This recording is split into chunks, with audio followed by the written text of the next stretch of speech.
zana sabuwar hanya ta nahiyar Afirka. Farfesa MT Laden ya bayyana dabarun daidaituwa tsakanin yarjejeniyar Najeriya, UAE da manufar AfCFTA. Shahararren masani a fannin shari'a kuma fitaccen ƙwararre kan dokokin AfCFTA, Farfesa MT Laden ya bayyana dalla-dalla yadda sabuwar yarjejeniyar haɗin gwiwar tattalin arziki wato SEPA da aka kulla tsakanin Najeriya da haɗaɗɗiyar daular Larabawa UAE ta yi daidai kwarai da manyan manufofin yankin cinikin 'yanci na nahiyar Afirka wato AfCFTA. A cikin nazarinsa na ƙwararru, Farfesa Laden ya bayyana cewa yarjejeniyar SEPA wadda aka sanya wa hannu a Abu Dhabi ranar 13 kenan ga watan Janairun 2026 wata babbar yarjejeniya ce mai sauya fasalin tattalin arziki wadda za ta ƙara kasuwanci tsakanin ƙasashen biyu tare da zurfafa haɗin gwiwar tattalin arziki a fannoni kamar makamashi, fasaha da sufurin jiragen sama. Ya jaddada cewa wannan yarjejeniya tana taimakawa kai tsaye wajen cimma manufofin AfCFTA ta hanyar faɗaɗa damar shiga kasuwanni da ƙarfafa sarƙoƙin samar da kayayyaki na yankuna, tare da nuna buƙatar Najeriya ta tsara dabaru wajen fuskantar matsin gasa da kuma zuba jari a manyan kayayyakin more rayuwa domin amfanin masana'antun cikin gida.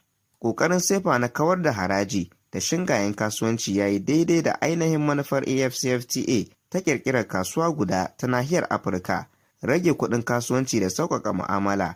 Ta ɓangaren shigar jari, yarjejeniyar na jawo manyan jarin 'yan kasuwar UAE zuwa muhimman sassan Najeriya kamar makamashi, noma, fasaha da kiwon lafiya, wanda ke tallafawa burin AfCFTA na jawo jarin ƙasashen waje da bunƙasa masana'antu. Ta kafa Najeriya a matsayin cibiyar kasuwancin UAE a yammacin Afirka. SEPA tana baiwa masu fitar da kaya daga Najeriya babbar damar shiga kasuwanni. Tana cika alkawarin AfCFTA na buɗe manyan kasuwanni ga masu samar da kayayyaki na Afirka.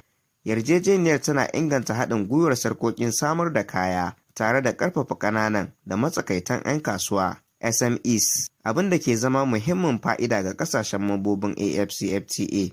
Farfesa Laden ya nuna akwai babbar dama ta ƙaruwa, fitar da kayayyakin da ba na mai ba, samar da ayyukan yi masu yawa kamar yadda AfCFTA ta hasashe, da kuma hanzarta haɓakar GDP ta hanyar jarin ƙasashen waje, wanda zai ƙara ƙarfafa matsayin Najeriya a matsayin babbar cibiyar tattalin arziki a yankin. Ya yi gargaɗin cewa cimma waɗannan fa'idodi na buƙatar sarrafa ƙarin gasa daga shigo da kaya, daidaita sauye-sauyen kuɗin shiga na ɗan lokaci sakamakon rage haraji, da kuma rufe giɓin aiwatarwa ta hanyar ƙarfafa tsarin doka da manyan kayayyakin more rayuwa. A cikin jawabin ƙarshe, Farfesa Laden ya tabbatar da cewa SEPA tsakanin Najeriya da UAE tana zama muhimmin tallafi na yarjejeniya tsakanin ƙasashe biyu ga shi tsarin AfCFTA na nahiyar gaba ɗaya. Ta haka tana amfani da ƙarfin kasuwar Najeriya wajen ƙarfafa alaƙa da cibiyar kasuwanci ta duniya, tare da hanzarta ci gaban kasuwanci tsakanin ƙasashen Afirka kamar yadda yarjejeniyar nahiyar ta tanada. Haka kuma ya taya masu ruwa da tsaki murna bisa kyakkyawan nazari da tattaunawa da suka kai ga cimma wannan gagarumar yarjejeniya. Wannan na zo muku ne daga Umdaz Online TV.